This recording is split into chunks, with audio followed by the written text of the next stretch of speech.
प्यार कभी खत्म नहीं होता। कभी कभी वो ग्लास हाफ एम्प्टी दिखती है तो कि मैंने अमाल मलिक जैसे दोगले इंसान को कॉल आउट नहीं किया। फेक तो बिल्कुल नहीं था, मेरी तरफ से तो जेन्युइन था। आई एम श्योर वसीर की तरफ से भी जेन्युइन था। बिल्कुल ही अनएक्सपेक्टेड था और मेरा दिल बहुत ही टूट चुका है। अभी भी मैं उस दर्द से गुजर रही हूँ पर दिख नहीं रहा मेरी शक्ल पे।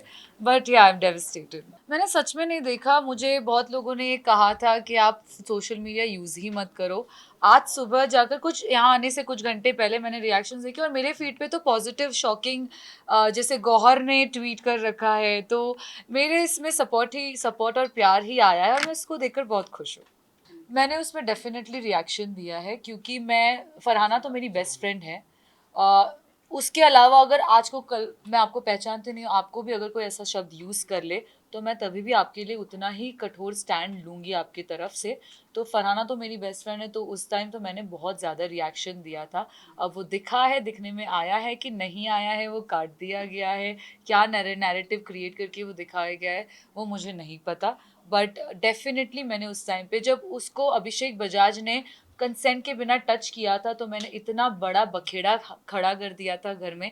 तो इस शब्द में तो मैं क्या क्या ना करूँ, आपको पता है। देखो, मैंने शो में भी ये चीज़ कही है, कुनिका जी से ये कहा था कि प्यार कभी ख़त्म नहीं होता। प्यार हम जताना बंद कर देते हैं क्योंकि सामने वाले को वो एक्सेप्ट करना नहीं होता कभी कभी। तो शायद वो जताना बंद कर दिया था पर दोस्ती ख़त्म नहीं हुई है। जिस हिसाब से फरहाना भी कल रोई है और उसने खुद पूल में जाकर मेरे इविक्शन के बाद ये कहा है, खुद ही काफ़ी सच्चाई बताई है कि अच्छी दोस्त थी वो मेरी और मेरी गलती थी। मैंने बहुत बुरी चीज़ें कही है जो एक्चुअली ज़रूरत नहीं थी। उसने खुद ही कहा कि मैंने खुद ये कहा था कि नेहल ने इविक्शन के डर से एक लव एंगल क्रिएट किया, जो कि सच नहीं था। मैंने पूरे शो में आप देख लो कहीं पर भी ये चीज़ मेंशन नहीं की है। तो आई एम ग्लैड कि वो खुद ही अपने मुंह से बोली। सो आई थिंक उसकी तरफ से भी उतनी ही दोस्ती है जितनी मेरी तरफ से है। शायद बाहर आने पर वो दोस्ती और आगे बढ़ेगी। बट अभी फिलहाल वो अंदर है और मैं चाहूंगी, तहे दिल से चाहूंगी कि वो ये शो जीते। Absolutely I believe that she is one of the reason. मैं ये नहीं कहूँगी कि वो एक मेजर रीज़न है। कहीं ना कहीं बैक टू बैक ऐसे इवेंट्स हुए हैं, जैसे चमचे के टास्क से शुरू हुआ था वीकेंड के बार में जब शहबाज और नीलम ने तानिया को चमचा कहा, आई मीन फरहाना को मेरा चमचा कहा था।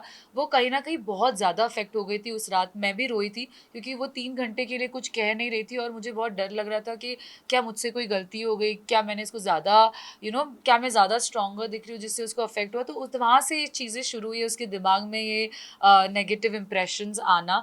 उसके बाद फिर मालती का ये कहना कि नेहल तुम्हें यूज़ कर रही है, जो कि जिसके रीजंस बहुत ही इनवैलिड थे।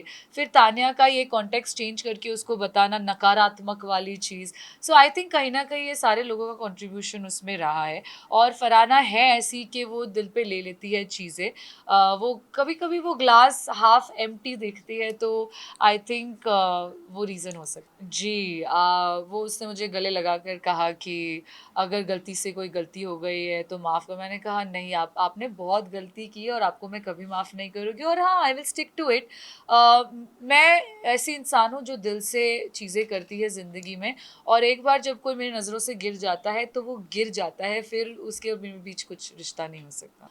आई थिंक हम जो भी उस घर में करते हैं वो गेम का ही हिस्सा होता है।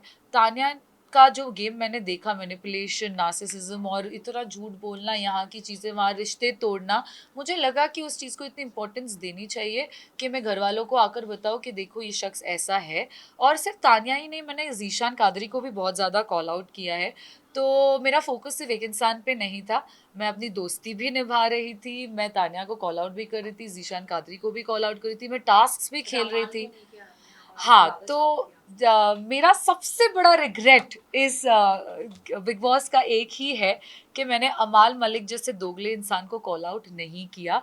और मैंने कॉल आउट इसलिए नहीं किया क्योंकि मेरे अंदर एक सॉफ्ट इंसान है और मेरे लिए अमाल मलिक, जिसको मैं भाई जैसा मानती थी, सॉफ्ट स्पॉट आ जाता था। और उनके भी तरीके हैं, गुस्ताखी करके गलत शब्द यूज़ करके फिर 30 मिनट बाद जाके लोगों को सॉरी बोल देना। तो कहीं न कहीं मैं उसमें पिघल जाती थी क्योंकि मैं एक इमोशनल इंसान हूँ। तो उस चक्कर में मैंने उसको कॉल आउट नहीं किया। बट मुझे कभी भी मौका मिले, मैं बेझिझक उसको ऐसा कॉल आउट करूँगी क्योंकि आज जितने भी लोग बाहर भी आए हैं, उन सब ने देख लिया है कि अमाल मलिक ने कितनी दोगलेपंती से गेम खेला है और या I would call him out if I had a chance. देखो ज़ीशान कादरी ने ये ऑब्जर्वेशन घर के बाहर आकर की है। हम घर पे रहते हुए हमारे सिचुएशंस बहुत अलग होते हैं, हमारे पर्सपेक्टिव्स बहुत अलग होते हैं, हमारा डील करने का तरीका जो हर बार दर्शक नहीं समझते क्योंकि आप बाहर बैठकर देख रहे हो। आपको नहीं समझ में आ रहा है कि 24 घंटे में एक्चुअली कैसे ग्रो हो रहा है कोई भी कनेक्शन। तो आई थिंक मैं और बसी शुरुआत से ही दोस्त थे क्योंकि हम एक दूसरे को जानते थे बाहर से, सिर्फ एक दो बार मिल चुके थे, हाय हेलो म्यूचुअल फ्रेंड्स रहे हैं। वो दोस्ती का एंगल पहले से था।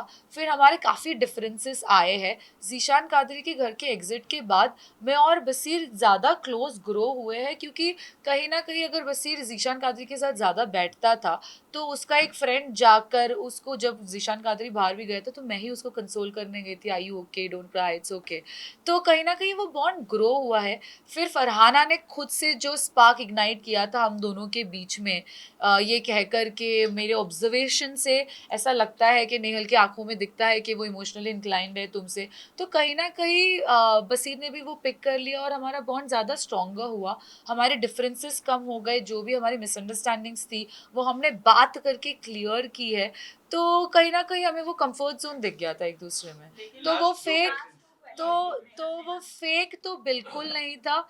मेरी तरफ से तो जेन्युइन था, आई एम श्योर वसीर की तरफ से भी जेन्युइन था। अब बाहर आने के बाद काफ़ी सारी चीज़ें मैंने भी देखी है सोशल मीडिया पे जो जिसने मुझे भी शॉक में डाल दिया है वसीर के अगेंस्ट में। आई एम श्योर उसने भी काफ़ी सारी चीज़ें देखी होगी। तो अब वो डिफरेंसेस वापस आ गए हैं। बट क्योंकि वसीर की आदत है, मुझे पता है एज अ दोस्त, कि वो कितना भी बड़ा झगड़ा हो जाए वो 2-3 दिन बाद, कभी कभी आधे घंटे बाद आ जाता है करारी रोटी लेके कि नेहल देखो गुरुजी मैंने बनाई है। सो अगर वो चीज़ ठीक होनी होगी तो हो जाएगी, नहीं तो नहीं होगी। अब बाहर की दुनिया बहुत ज़्यादा वास्ट है, वहाँ सिर्फ 16 लोग थे, आज बहुत काम है, बैक टू बैक काम है, लोग है। तो होनी होगी तो हो जाएगी, नहीं तो नहीं। वो इनसिक्योर थी या नहीं थी ये मैं एज अ सेकंड पर्सन नहीं बोल सकती, उसका आंसर तो वो ही दे सकती है। बट आपको मैं क्लैरिटी दे दूं कि अगर वो इनसिक्योर थी तो उसने फिर हम दोनों के बीच में स्पार्क इग्नाइट करनी ही नहीं चाहिए थी। अगर तुमने ही वो स्पार्क इग्नाइट की है और उसके पहले जब मैंने बसीर और फरहाना दोनों को बिठाकर पूछा डू यू लाइक हर, वो बोल रहा है कि I as a friend I do. मैंने फरहाना को पूछा do you like him, she said no. तो इनसिक्योरिटी की तो बात यहाँ पर आ भी रही है तो कैसे आ रही है मुझे ये समझ नहीं आ रहा, क्योंकि एक वक्त आप कह रहे हो कि you have no feelings for him, दूसरे मोमेंट पे आप मेरे और उसके बीच में स्पार्क इग्नाइट कर रहे हो अपने ऑब्जर्वेशन के बेसिस पे।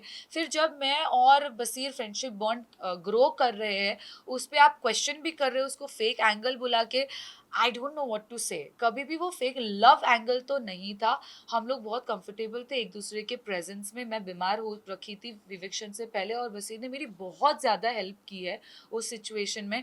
सो I think it was a very comfortable zone for both of us and हम वो हैप्पीली जी रहे थे। That's about it. और अगेन इससे उसकी दोस्ती पे सवाल उठता है। अगर इसने 4 लोगों के सामने ये चीज़ कही है कि मुझे ये फेक लग रहा है, आप ही क्रिएट कर रहे हो और फिर आप ही ये 4 लोगों को जाकर बोल रहे हो, तो ये सवाल मेरा आपसे और दर्शकों से है कि तो फिर दोस्ती का हाथ किसकी तरफ से ज़्यादा था, नेहल की तरफ से या फरहाना की तरफ? देखो ये बहुत सिचुएशनल है, ये डिपेंड करता है कि कौन कितना विलिंग है उस चीज़ को।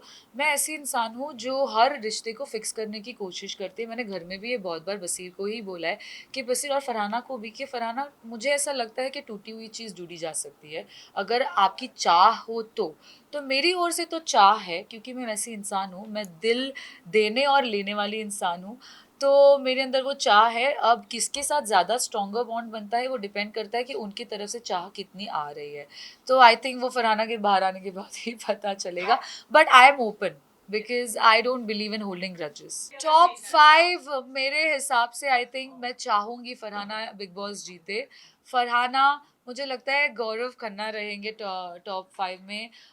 Third I think Shahbaz entertainment का ये है तो वो टॉप 5 में हो सकते हैं। तानिया, क्योंकि वो जो भी डिल्यूशन क्रिएट कर रही है, जो भी झूठ बोल रही है, वो शो को तो ऐड ऑन कर रही है, तो वो हो सकती है। और फिफ्थ मुझे लगता है कि फिलहाल तो टॉप 4 ही है। या यार मेकअप मेकर्स की क्या स्क्रिप्ट है ये तो मैं बोल ही नहीं सकती। मैं अगर काश मैं बोल सकती तो मैं उनसे पूछ भी लेती कि मुझे क्यों इविक्ट किया।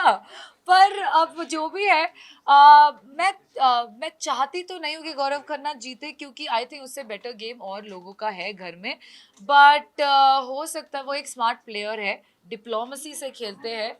उनके काफी सारे साइड्स वो बहुत स्मार्टली हाइड करके रखे हैं उन्हें उन्होंने। बट या anyone, I am happy if he wins. या